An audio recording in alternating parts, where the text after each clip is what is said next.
The sleek glass elevator hummed as it ascended to the 50th floor of Carter Tower, its polished surfaces reflecting the Manhattan skyline in a kaleidoscope of steel and light. William Carter stepped out, his polished loafers silent on the marble floor, the morning sun streaming through floor-to-ceiling windows.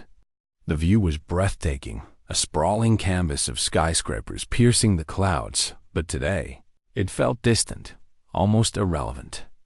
At 42, William had seen this panorama thousands of times, each glimpse a reminder of the empire he'd built from his father's modest real estate office. Carter Properties was now a billion-dollar name, synonymous with luxury and ambition. Yet, as he crossed the expansive penthouse office, a nagging unease settled in his chest. Something was wrong. Mr. Carter. Clara Evans, his assistant, hurried after him, her heels clicking sharply against the floor. She clutched a thick stack of papers, her expression a mix of urgency and apprehension. "We've had another wave of complaints from Summit Heights. The Tenant Association is threatening legal action again." William paused mid-stride, his jaw tightening. Summit Heights was his flagship property, a gleaming 300-unit luxury apartment complex in the heart of New York City, designed to redefine high-end urban living. It was supposed to be his legacy, a testament to his vision of accessible elegance for professionals, teachers, nurses, people who deserved a slice of the city's promise. But for the past 8 months, complaints had piled up like storm clouds. Unexplained rent hikes, maintenance requests ignored, hidden fees sprouting like weeds. He dismissed the early reports as isolated issues, delegating them to Victor Hayes, his trusted property manager. Now, the sheer volume of grievances was impossible to ignore. "Send them to Victor," William said automatically, resuming his walk toward his desk. But something stopped him, a flicker of doubt, sharp and insistent. Victor had been handling these issues for months, or so he claimed.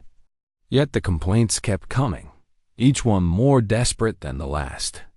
"Wait," he said, turning back to Clara. "Let me see those."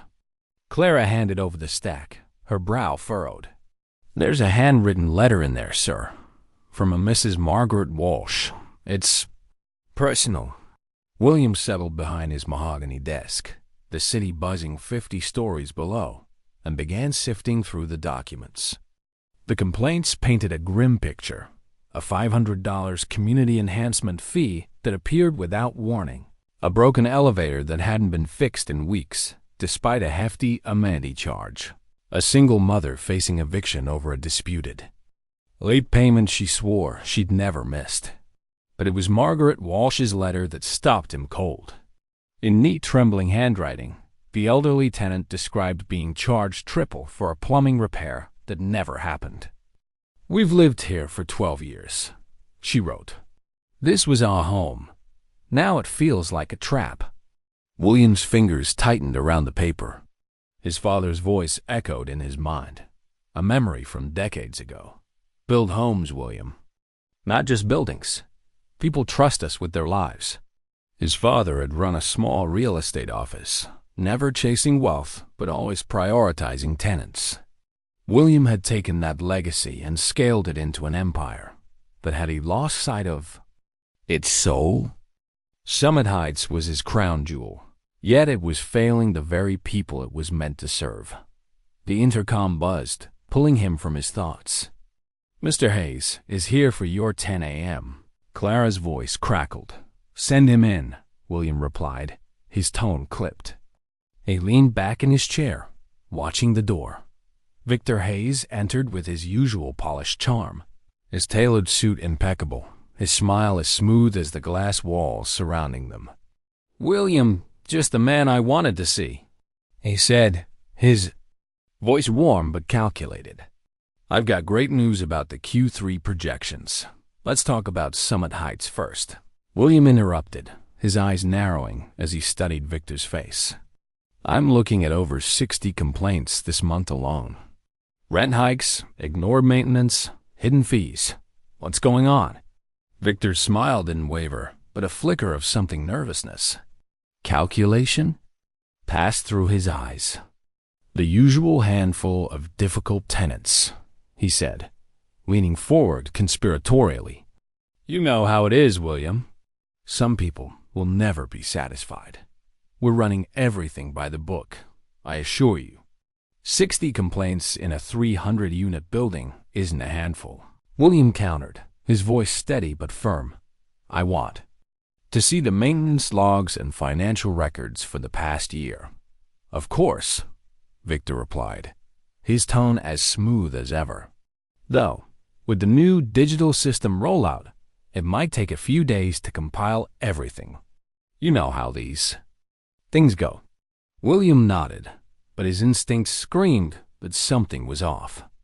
Victor had been with Carter Properties for 6 years, rising quickly to oversee Summit Heights and several other properties. He'd always delivered results, higher occupancy rates, increased profits, but William had learned long ago to trust his gut in business. And right now, it was telling him that Victor Hayes was hiding something after Victor left. William stood at his window, the city sprawling beneath him like a living machine. He built Carter Properties from the ground up, turning his father's modest vision into a billion-dollar empire. But had success made him too distant?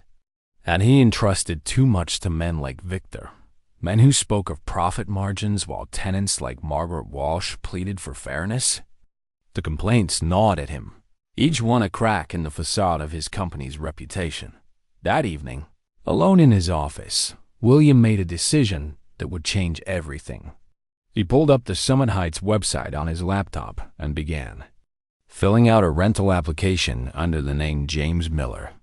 His cover story was simple: a freelance writer seeking a quiet place to work on his novel. Over the next week, he prepared meticulously. He let his usually well-trimmed beard grow out, traded his designer suits for thrift store jeans and flannel shirts, and opened a bank account with just enough funds to reflect the writer's modest income. He arranged for his corporate duties to be handled remotely, telling his board he was taking a sabbatical to explore new market opportunities. The final touch was a pair of wire-rimmed glasses and a worn leather messenger bag, transforming him from billionaire mogul to struggling creative dot. As he finalized his disguise, William felt a mix of excitement and unease. He was about to step into a world he'd only ever seen from a distance, a world where his decisions shaped lives in ways he hadn't fully grasped. Walking into Summit Heights as James Miller would be surreal, but it was the only way to uncover the truth. What he didn't know was that his arrival would set off a chain of events that would threaten to unravel not just Summit Heights, but the very foundation of his company. In the shadows of the building's security office, Victor Hayes reviewed the day's footage, his eyes lingering on the application for James Miller. Something about the name felt off, though he couldn't place why. He added it to his list of tenants to watch, then turned to his other task, calculating the month's special assessments that would pad his offshore accounts. Unbeknownst to him, the man he'd dismissed as a nobody was about to turn his carefully constructed empire upside down. The lobby of Summit Heights was a shadow of the vision William Carter had approved years ago. As James Miller, he stepped through the revolving glass doors, his worn sneakers squeaking faintly on the scuffed marble floor.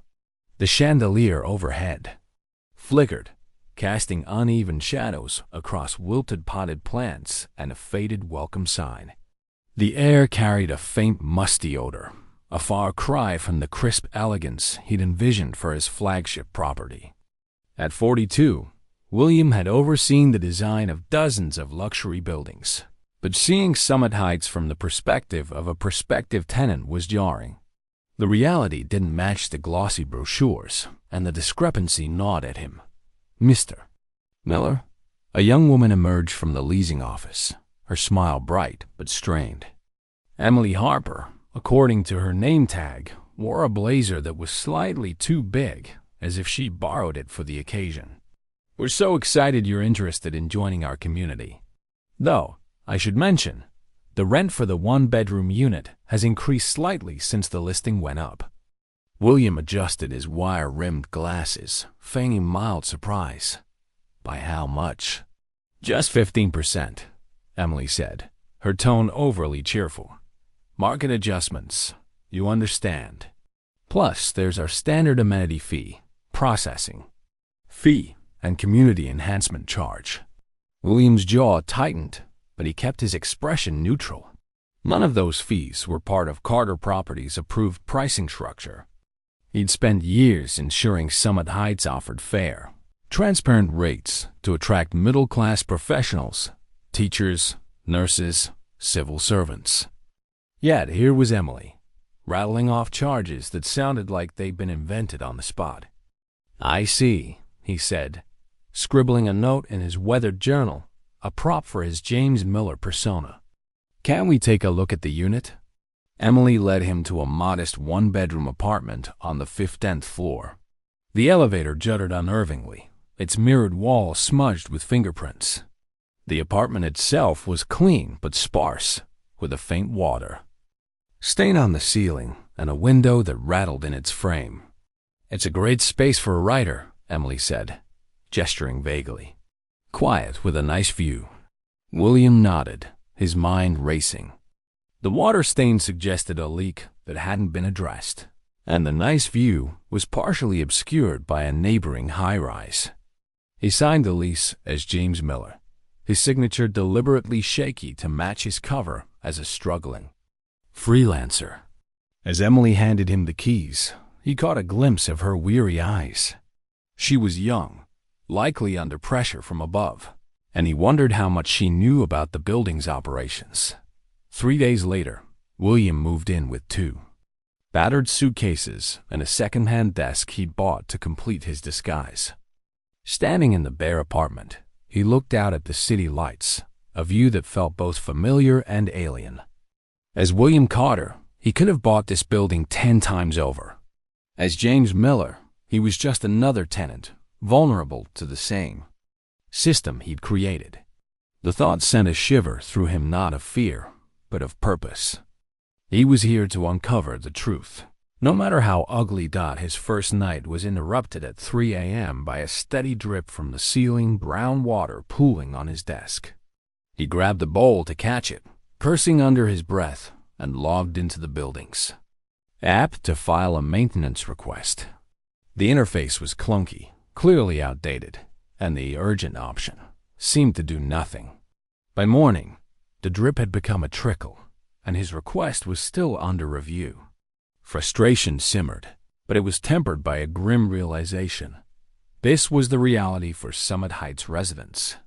On his way to the building's shared workspace, laptop balanced to avoid the leak, William nearly collided with a woman juggling grocery bags and a toddler. The little girl, no older than 4, clung to her mother's leg, her dark eyes wide with curiosity. "Sorry," the woman said, catching a bag before it spilled. "It's been one of those mornings." "Let me help," William said, grabbing the bag. "I'm James, 1508. Sarah Nguyen, 1506, she replied, shifting her daughter to her other hip. "This is Lily. Thanks for the assist." As they walked to her apartment, William noticed a past-due notice taped to her door, the red ink stark against the faded paint. Sarah's face tightened as she tore it down. "Another mistake from management," she said, her voice low. "They claimed I was late with rent, but I have bank statements proving I paid on time. 3rd time this month." She made air quotes around mistake, her exhaustion giving way to frustration. "They keep adding these random fees, lifestyle enhancement, community wellness. When I ask what they're for, nobody can explain." William's chest tightened with guilt. This was his building, his responsibility. "Have you tried talking to Mr. Hayes?" he asked, testing the waters. Sarah single quotes as expression darkened. "Victor Hayes? He's the last person I go to. My friend Anna questioned her bill last month, and next thing she knew, she was evicted.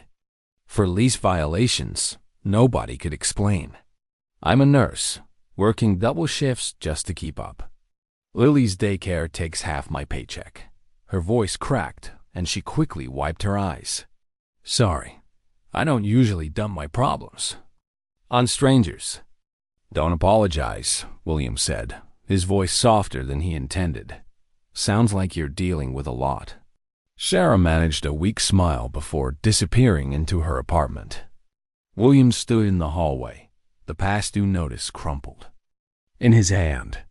He'd built Summit Heights to be a haven, not a burden. The weight of that betrayal settled heavily on his shoulders. Over the next few days, William cataloged the building's issues. The elevator to the upper floors worked sporadically, stranding residents for hours. The gym, advertised as state-of-the-art, had broken equipment gathering dust despite a $100 monthly fitness facility fee.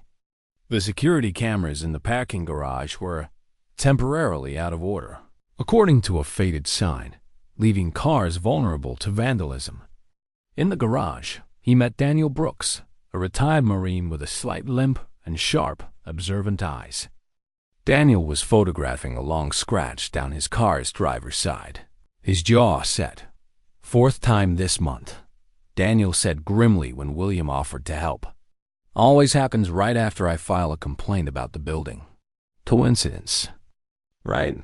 His tone suggested he believed no such thing. William snapped a few photos with his phone, his mind racing.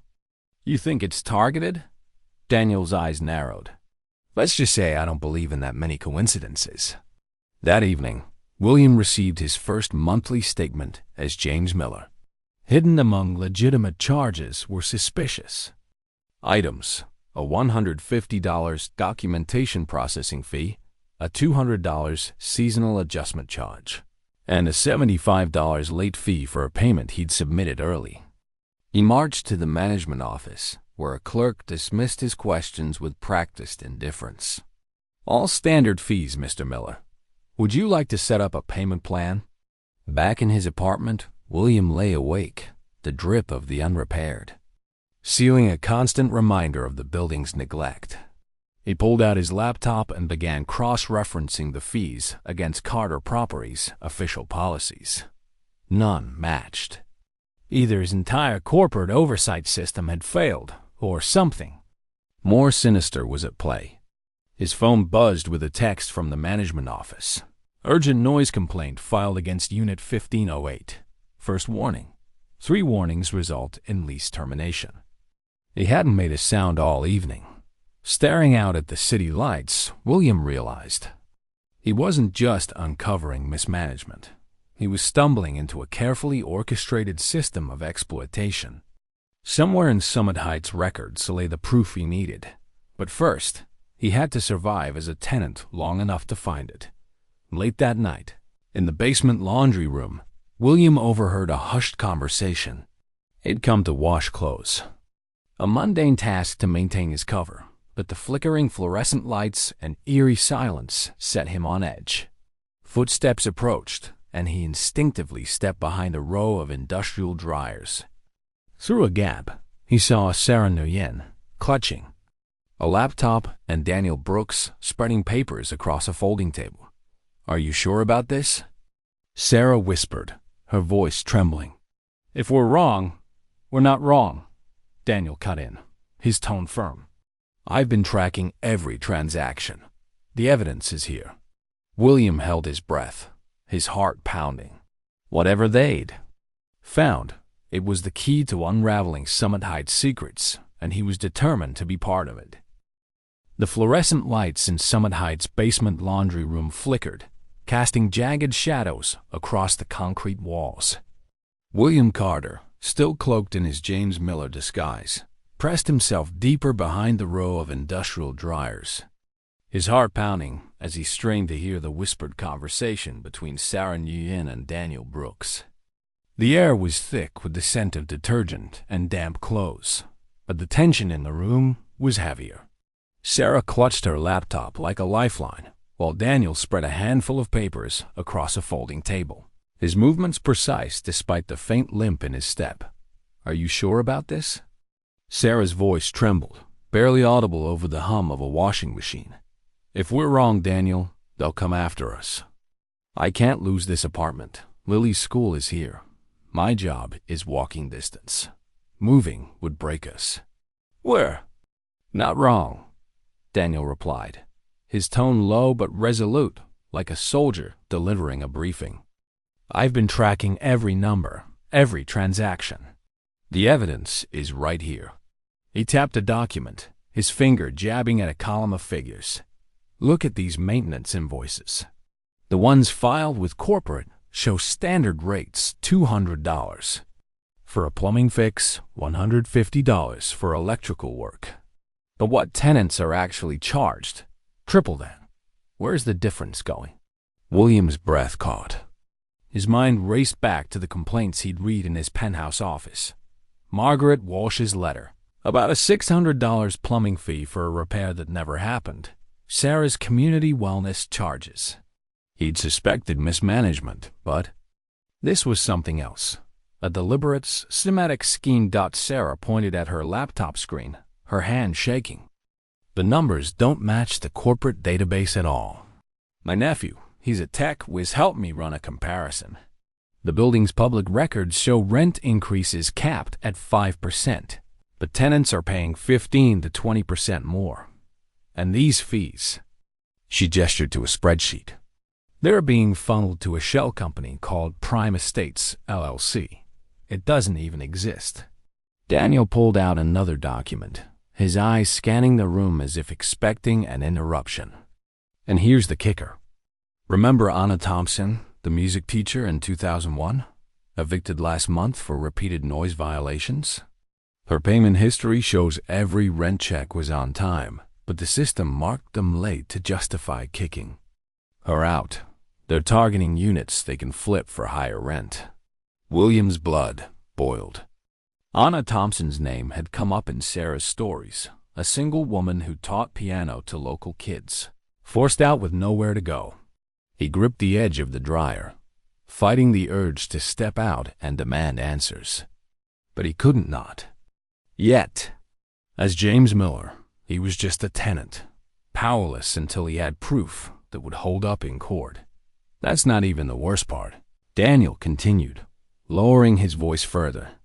"Some of these transactions needed high-level approval. Someone at Carter Properties is covering this up. I'd bet my pension it's tied to Victor Hayes, but he's not working alone." Sarah's eyes widened. "You think it goes all the yes way to corporate?" "I know it does," Daniel said grimly. "My brother's a lawyer. He says half these fees aren't even legal in New York State. But every time we try to organize a tenant meeting, the community room is closed for renovations. And last year, when Martinez in 1204 filed a complaint with the city, his Section 8 approval vanished the next week."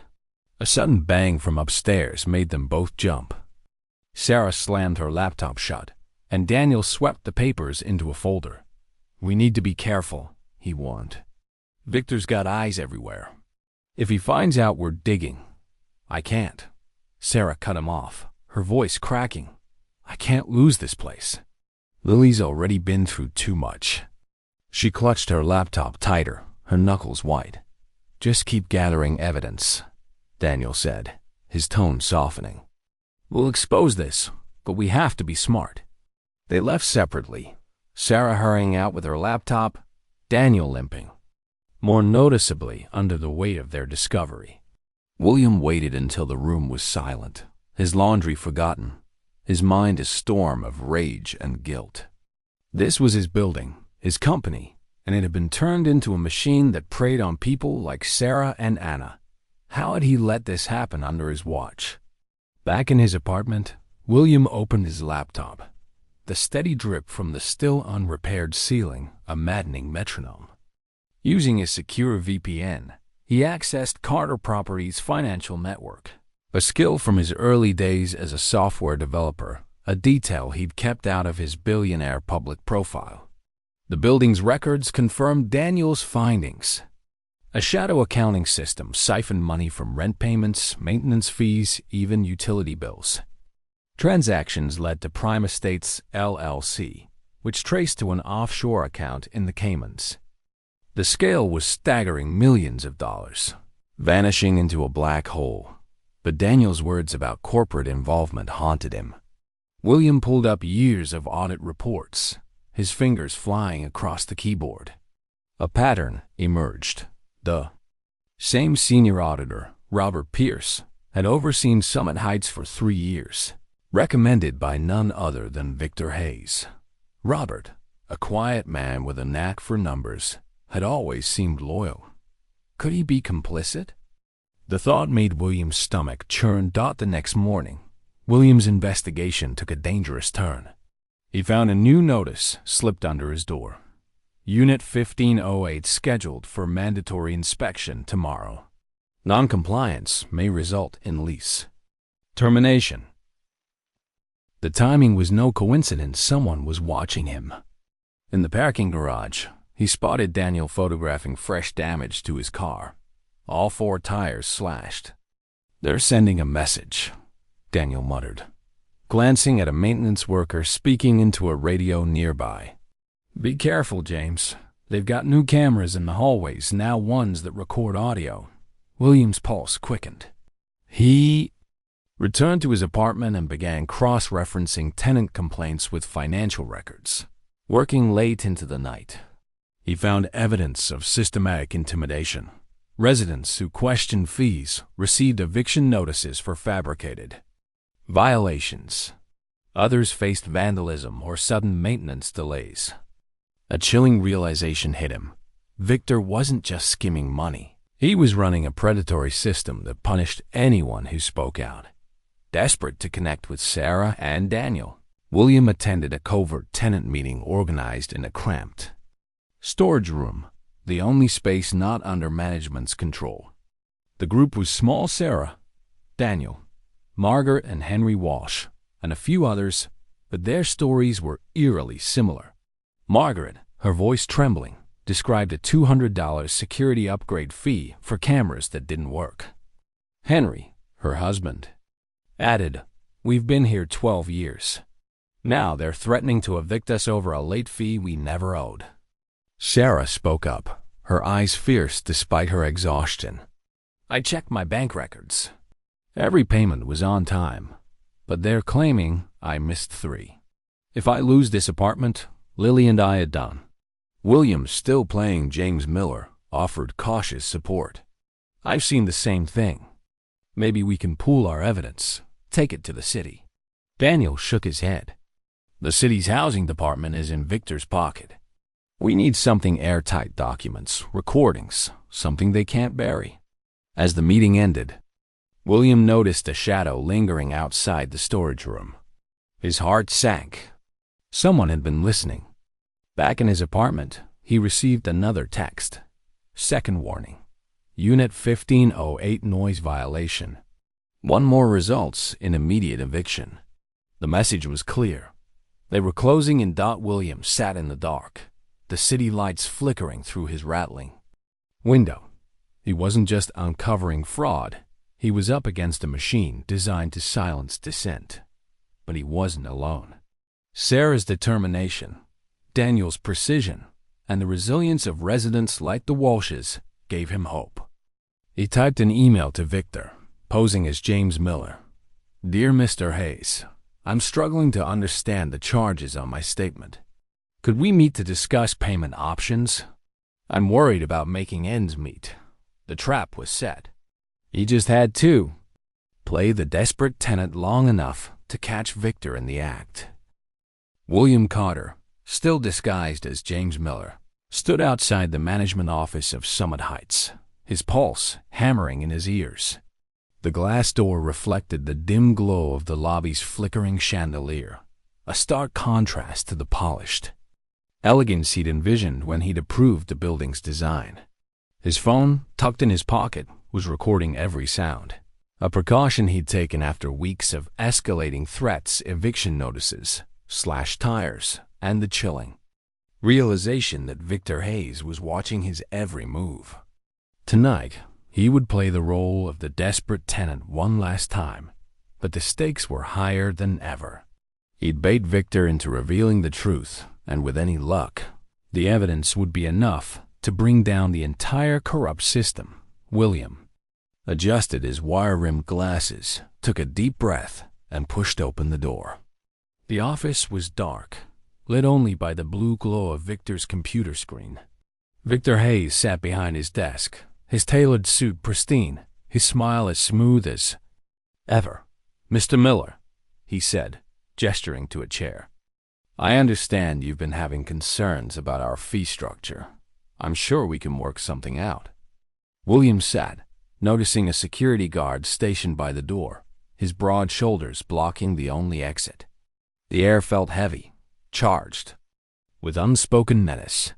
"It's been tough keeping up," William said, his voice deliberately shaky to match his James Miller persona. "These extra charges, documentation fees, seasonal adjustments, late penalties when I paid on time. I just need some clarity." Victor leaned forward, his eyes glinting like a predator sizing up prey. "The costs of luxury living can be overwhelming. For some," he said, his tone dripping with condescension. "But for certain cooperative tenants, we have special arrangements." He lowered his voice, a conspiratorial edge creeping in. "Pay me directly, cash only, of course, and I can make quite a few of those fees disappear. Our system is flexible when you know how to handle it." William's heart raced, but he kept his expression neutral. "The recording was capturing every word, like you did with Anna Thompson?" he asked, testing the waters. "Or the Martinez family? They had issues with their bills too, and ended up evicted." Victor's smile faltered for a fraction of a second, a crack in his polished facade. "Those were unfortunate situations," he said, recovering quickly. "Non-compliance with lease terms. You wouldn't want to find yourself in a similar position, would you, Mr. Miller?" The threat hung in the air, but William pressed on. "What about the millions funneled through Prime Estates, LLC? That's a pretty flexible system too, isn't it?" He watched Victor's face closely, seeing the moment the words hit home. The temperature in the room seemed to drop. Victor's smile vanished, replaced by something cold and calculating. He turned his monitor around, revealing a facial recognition search result. "You've been busy, Mr. Miller, or should I say, Mr. Carter?" His voice was a low growl. "Did you really think you could play tenant and I wouldn't notice? Every transaction is documented, every fee authorized. Whatever you think you've found won't hold up in court. You've been accessing our systems illegally, hardly the behavior of a reputable CEO." William's stomach twisted, but he'd anticipated this. He leaned forward, dropping the act. "I have everything, Victor. The fake invoices, the double books, the offshore accounts in the Caymans. Even your partnership with Robert Pierce. It's over." Victor laughed, a hollow sound that echoed in the small office. "You don't understand, William. This system is bigger than me. People higher up, people you trust, have been signing off on this for years. You think you can take me down without burning your own empire?" He reached for his keyboard, fingers hovering over a command to wipe the system. Before he could act, the office lights blazed on, flooding the room with harsh fluorescence. Through the glass walls, William saw a team of FBI agents storming the lobby, their badges glinting under the flickering chandelier. Leading them was Daniel Brooks, his limp gone, his posture commanding. "Victor Hayes," he announced, striding into the office with a badge in hand. "Special Agent Daniel Brooks, Financial Crimes Division. We have a warrant for your arrest." Victor froze, his hands still on the keyboard. Sarah Nguyen entered. Behind Daniel, no longer the weary nurse, but a confident agent in an FBI windbreaker. "We've been building this case for months," she said, her voice steady. "Your eviction of Agent Brooks earlier today gave us the final probable cause we needed." William stood, holding up a flash drive. "Looking for this?" "Everything's been copied. Victor, including the real-time transfer you just initiated to your Cayman account. Victor lunged for his computer, but Daniel was faster, restraining him with practiced efficiency. You don't understand. Victor sputtered, sweat beading on his forehead. It's not just me. Pierce, the others. They're all in on it. Sarah's eyes met William's, a faint smile playing on her lips. We picked up Robert Pierce an hour ago. He's already talking. Victor's face drained of color, his polished charm crumbling. This is impossible, he muttered. You're just a writer. A nobody. No, Victor, William said, his voice steady with the authority he'd suppressed for weeks. I'm your boss. And you're fired. The next hour was a blur of activity. FBI agents seized computers, files, and hard drives, their movements swift and methodical. Residents gathered in the lobby, their faces a mix of shock and relief as Victor was let out in handcuffs. Margaret and Henry Walsh stood arm in arm, their eyes bright with vindication. Anna Thompson, the evicted music teacher, clutched a folder of payment records, proof she'd never missed a rent check. The Martinez family, another victim of fabricated violations, whispered among themselves, hope flickering in their expressions. Daniel pulled William aside as the agents worked. We've been investigating corruption in luxury property management across the city, he explained. Summit Heights was a red flag. Too many complaints, too many discrepancies. We sent in our best undercover team, but we never expected the owner himself to show up with the same idea. How did you know I wasn't part of it? William asked, still reeling from the speed of events. Sarah joined them, her FBI windbreaker a stark contrast to the nurse's scrub she'd worn. Days earlier, we did our homework. Your company's financials were clean everywhere else, and your reputation for integrity checked out. Once we realized who you were, we knew we had an ally. A commotion at the entrance drew their attention. Robert Pierce, the senior auditor, was brought in, his wrists cuffed, his face a mask of defeat. His eyes met Victor's across the lobby, and the look they exchanged spoke of mutual betrayal. It goes deeper, Daniel said, his voice low. They had similar operations in 3 other buildings across the city shell companies. Kickbacks, fraudulent evictions, all designed to exploit tenants who could barely afford to live here. Sarah nodded. The irony is, your original business, model fair rents, proper maintenance, was more profitable in the long run. Stable tenants, low turnover. Victor's greed cost him more than he gained. William watched as residents began sharing their stories with the agents, years of fear and frustration spilling out. The Thompsons, recently evicted, presented proof of their timely payments. The Martinezes recounted their wrongful removal. Even Margaret Walsh held up her disputed bill, her hand steady now. The weight of his company's failure pressed on William, but so did the resolve to make it right. There's one more thing, Daniel said, leading William to Victor's computer. They weren't just stealing from tenants. Look at these. Construction contracts, supply orders, maintenance agreements, every vendor was part of the scheme. Kickbacks alone totaled over $10 million.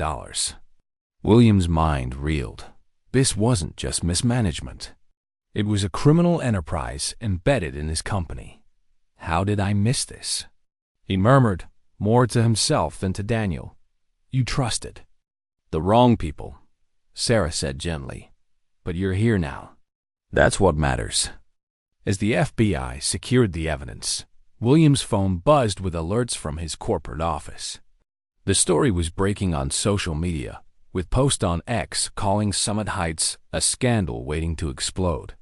News vans gathered outside, their lights piercing the night. Tomorrow, this would be a headline. Tonight, it felt like the first step toward justice. The morning after Victor Hayes' arrest, Summit Heights buzzed with a strange mix of disbelief and cautious hope. William Carter stood in the lobby, no longer disguised as James Miller, his tailored suit a stark contrast to the thrift store flannel he'd worn for weeks. The marble floor, still scuffed but freshly polished, gleamed under new lighting. Outside, news vans lined the street, their cameras trained on the building as reporters clamored for statements. Posts on X were already spreading, with hashtags like hashtag SummitScandal and hashtag Justice for Tenants trending. William's phone vibrated incessantly with alerts from his corporate office, but he ignored them. His focus was here, with the residents who'd been betrayed by his company. The FBI's investigation had moved swiftly. By dawn, agents had seized every computer, hard drive, and file from the management office, uncovering a web of fraud that extended far beyond Summit Heights. Victor Hayes and Robert Pierce, the senior auditor, had orchestrated a scheme that siphoned over $15 million from Carter Properties buildings across New York City. Shell companies like Prime Estates LLC, fraudulent evictions, and inflated maintenance fees were just the tip of the iceberg. The evidence William had gathered, recordings, financial records, and real-time transfers to offshore accounts, proved airtight. Both men had taken plea deals, facing significant prison time. William's first act was to call an emergency meeting in the newly reopened community room. The space, once locked under the guise of renovations, was now filled with folding chairs and anxious residents. Margaret and Henry Walsh sat in the front row, their hands clasped tightly. Hannah Thompson, the music teacher wrongfully evicted, stood near the back, her arms crossed but her eyes bright with determination. The Martinez family, another victim of fabricated violations, whispered among themselves. Sarah Nguyen, no longer undercover, but still in her nurse's scrubs, sat with her daughter Lily, who clutched a stuffed rabbit. Daniel Brooks, now openly. Special Agent Brooks leaned against the wall, his badge clipped to his belt. William stepped to the podium, his throat tight. He'd faced boardrooms and investors, but this was different. These were the people his company had failed. "I owe you an apology," he began, his voice steady but heavy with regret. Summit Heights was built to be a home, a place where you could build your lives. Instead, it became a place of fear and exploitation. That stops today. A murmur rippled through the crowd. William held up a hand. Every resident affected by fraudulent fees will receive full reimbursement with interest. We've also implemented a new billing system. Every charge will be clearly explained, and our books will be open for resident review. Applause broke out, tentative at first, then louder. "But this isn't just about money," he continued. "It's about trust. My company lost sight of its most important asset, you, the people who make this building a community." He unveiled the Summit Heights Charter, a document developed with input from residents. It guaranteed fair rent caps, a transparent maintenance request system, and an independent review board for any proposed fees. Anna Thompson stepped forward, her voice strong despite months of hardship. "I've been elected president of the new tenant association," she announced. "We'll hold management accountable, and we'll make sure this never happens again." The room erupted in cheers, and William felt a weight lift, though the work was far from over. The corporate fallout was swift and brutal. That afternoon, William convened a board meeting at Carter Tower, his penthouse office now feeling more like a battlefield. The directors, usually polished and confident, shifted uncomfortably as William laid out the evidence. Robert Pierce's involvement had exposed a network of complicity within the company. Two other executives, quietly profiting from similar schemes at other properties, were implicated. "Effective immediately, they're gone," William declared, his voice cutting through the stunned silence. "And we're conducting a full audit of every property in our portfolio."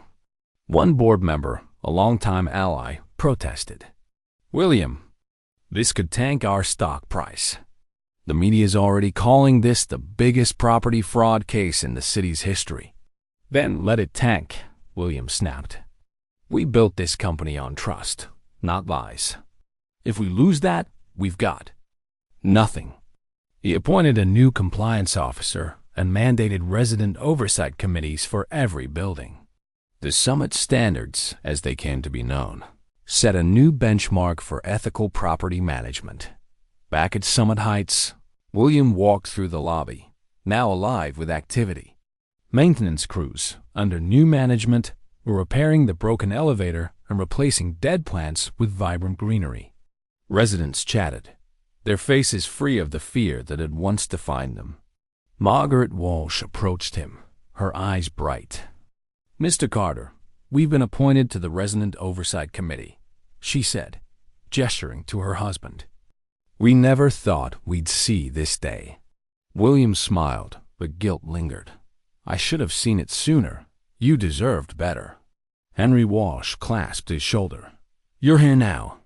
That's what counts." Later, William met with Sarah and Daniel in the management office, now stripped of Victor's influence. "The FBI's final report is in," Daniel said, handing him a thick folder. The scheme hit 4 buildings, with kickbacks from vendors, construction contracts, even vending machines. Total theft, closer to $18 million when you count everything. Sarah nodded. "Your reforms are already making waves. Other companies are asking to study the Summit Standards. You started something bigger than this building." William flipped through the folder, pausing at a document tracing Victor's hiring to a recommendation from Jonathan Reed, a senior VP who'd left the company years ago. "The roots go deep," he said grimly. "I've got more house cleaning to do." That evening, William visited Anna Thompson's reinstated apartment. She'd set up a small piano in the corner, and a group of children, including Lily, sat listening as she played a soft melody. "Thank you," Anna said, pausing her music. "I thought I'd lost everything. Now I'm home." William nodded, his throat tight. This is what Summit Heights was meant to be.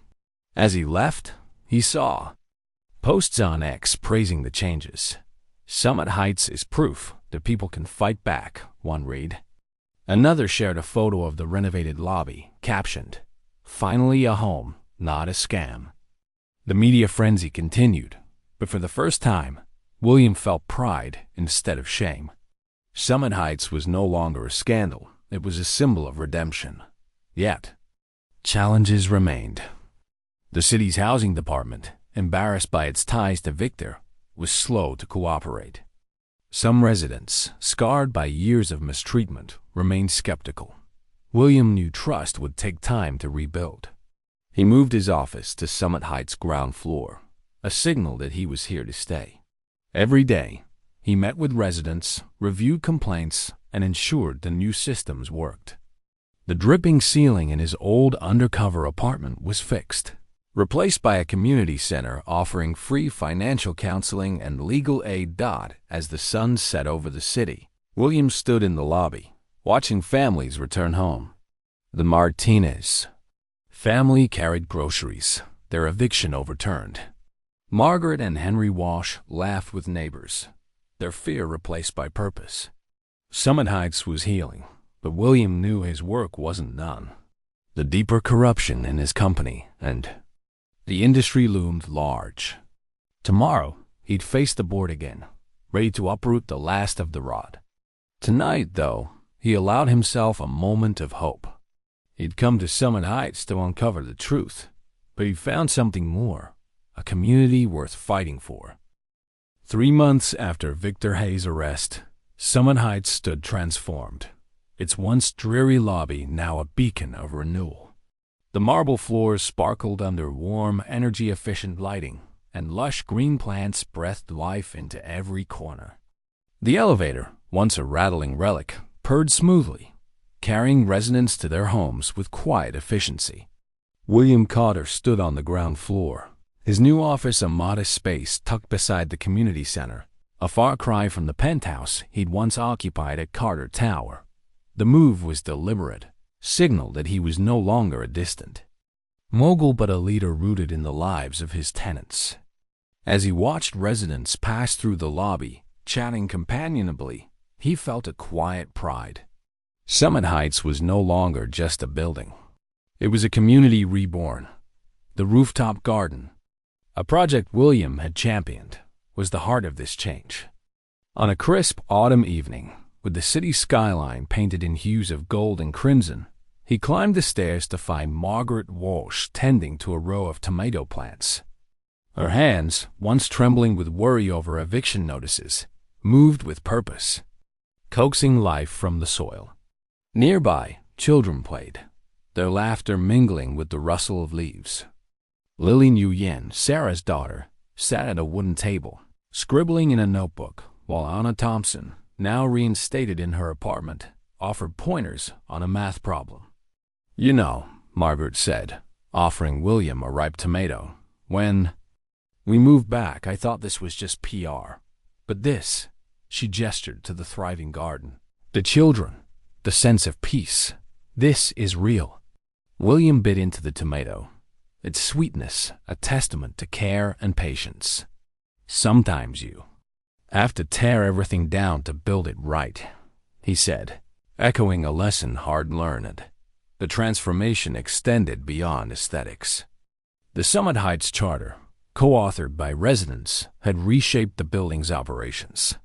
Transparent billing ensured every fee was justified, with monthly statements reviewed by the Resident Oversight Committee, led by Margaret and Henry Walsh.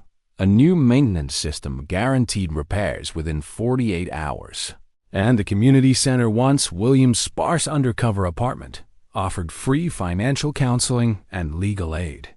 Anna Thompson, now president of the Tenant Association, had organized weekly events, book clubs, cooking classes, and a farmer's market in the courtyard. The gym, once a graveyard of broken equipment, buzzed with free fitness classes, and a daycare center had opened in a formerly neglected commercial space, offering reduced rates for residents like Sarah Nguyen. William's reforms rippled beyond Summit Heights. The Summit standards had become an industry benchmark, with real estate firms across New York requesting consultations to adopt similar measures. Post on X praised the changes, with one user writing, "Summit Heights proves ethical management is good business. #SummitStandards. Another shared a photo of the rooftop garden, captioned, "This is what community looks like." The media frenzy had shifted from scandal to inspiration, with articles calling Williams' reforms a model for combating property fraud. But the journey hadn't been easy. Williams spent weeks untangling the corporate corruption exposed by Victor and Robert Pierce. The FBI's final report, delivered by Agent Daniel Brooks, revealed a staggering $18 million stolen across 4 properties, funneled through shell companies and kickbacks. Jonathan Reed, the senior VP who'd recommended Victor's hiring, was linked to similar schemes in other cities. William confronted him in a tense board meeting, his voice steady as he demanded Reed's resignation. "This company was built on trust," he said, his words silencing the room. "Anyone who betrays that has no place here." Daniel met William in the community center one afternoon, his suit sharp, his limp barely noticeable. "Gerald and Robert took plea deals," he said, handing over a folder. "They're looking at 7 to 10 years. The other properties are under investigation, and your standards are being studied as anti-fraud measures industry-wide." Sarah joined them, her FBI windbreaker replaced by casual jeans. The forensic accountants finished their review. She added, "Your transparency policies are actually increasing profits. Happy tenants stay longer, take better care of their units. Who knew doing the right thing could be so lucrative?" William smiled, remembering his father's mantra, "Build homes, not just buildings." "Sometimes the best business decision is the human one," he said. The small moments told the real story of Summit Heights' revival. The Martinez family, once evicted, now hosted a weekly game night in the community room. Margaret and Henry. Walsh no longer feared surprise bills, their mailbox filled with invitations to resident events. Sarah Nguyen enrolled Lily in the new daycare, easing the strain of her double shifts. Anna Thompson's piano lessons echoed through the halls, a reminder that home was more than walls. It was connection, safety, purpose. One evening, William stood in his ground floor office, reviewing the latest resident satisfaction surveys. The numbers were striking: a 97% approval rate, record low turnover, and a waiting list for vacant units. But the true measure of success was in the faces he saw daily: the elderly couple laughing in the lobby, the single mother who could afford after-school programs, the veteran who no longer fought for basic repairs. His phone buzzed with a message from his board. Competitors were seeking partnerships to implement the Summit standards. The industry was watching, learning, changing. As night fell, William walked through the lobby, pausing at the community bulletin board. It was covered with flyers for resident-led initiatives, yoga classes, a book swap, a fundraiser for the daycare. Among them was a thank you card, signed by dozens of residents, that read, "Thank you for seeing us as people, not just tenants." William traced the words, his chest tight with emotion. He'd come to Summit Heights to save his company, but in doing so, he'd rediscovered its soul. Stepping into the cool evening air, William looked up at the glowing windows of Summit Heights. Each light represented a life, a story, a home. He'd learned something profound as James Miller. Success wasn't measured in profits, but in the communities you built, the trust you earned, the lives you touched. Summit Heights wasn't just a building anymore, it was a legacy, proof that purpose and profit could align. The story of Summit Heights is more than a tale of corporate corruption and redemption. It's a testament to the power of human connection and accountability. At its core, behind the facade, explores the tension between greed and integrity, showing how systems can exploit the vulnerable, but also how individuals, when united, can reclaim justice. William Carter's journey from a detached billionaire to a leader embedded in his community reflects a universal truth. True success lies in serving others, not just oneself. The residents Margaret Walsh, Anna Thompson, Sarah Nguyen embody resilience, proving that ordinary people can drive extraordinary change when given a voice. The lessons are clear. Transparency and empathy are not just ethical imperatives, but practical ones, fostering trust and stability. The story challenges us to question the systems around us, whether in housing, business, or society, and to demand fairness.